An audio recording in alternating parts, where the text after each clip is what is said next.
মাশাআল্লাহ, very warm response. নোয়াখালীতে city corporation চাই, নোয়াখালী শহরকে সিটি কর্পোরেশন চাই। তারপরে হাতিয়া, কোম্পানিগঞ্জ, সুবর্ণচর নদী ভাঙ্গন রোধে কার্যকর পদক্ষেপ চাই।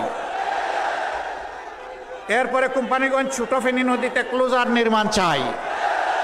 এরপরে বলা হয়েছে সোনাপুর থেকে হাতিয়া চেয়ারম্যান ঘাট পর্যন্ত রেল লাইন সম্প্রসারণ চাই। এরপরে বলা হয়েছে সুবর্ণচরে একটা পৌরসভা চাই। সুবর্ণচর এইটাকে হাতিয়ার না ওই দিকের যেটা আমি যেটাতে গিয়েছিলাম সেইটা না অন্যটা?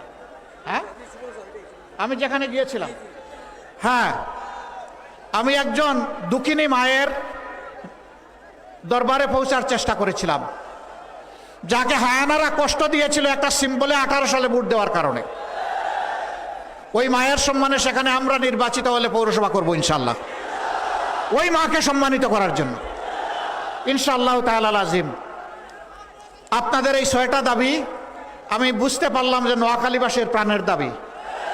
দোয়া করবেন, কথা দিচ্ছি আপনাদের সাথে বেইনসাফি করা হবে না ইনশাআল্লাহ। ইনসাফের মানদণ্ডে দাঁড়িয়ে অবশ্যই আপনাদের দাবিগুলো পর্যায়ক্রমে ইনশাআল্লাহ আমরা বাস্তবায়ন করব। আমরা সব দাবি কবুল করে নিলাম ইনশাআল্লাহ।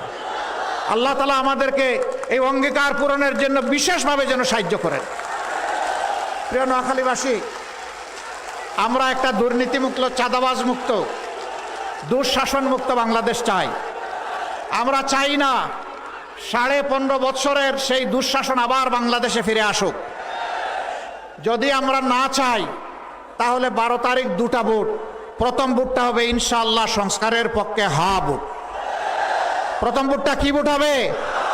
হা মানে আজাদি, না মানে গুলামি।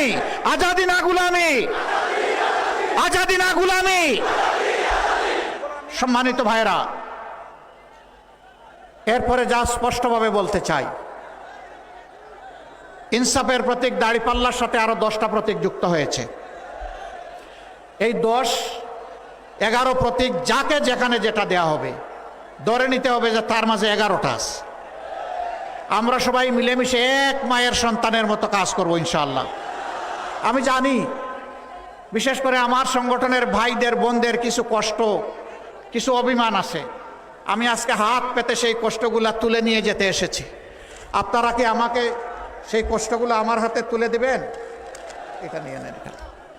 আপনারা দুঃখ ভুলে যাবেন, জীবন বাজি রেখে এখন কাজ করবেন। এখন থেকে 12 তারিখ বিজয় নিশ্চিত হওয়া পর্যন্ত কাজ করবেন। শুকরিয়া, আপনাদেরকে মোবারকবাদ।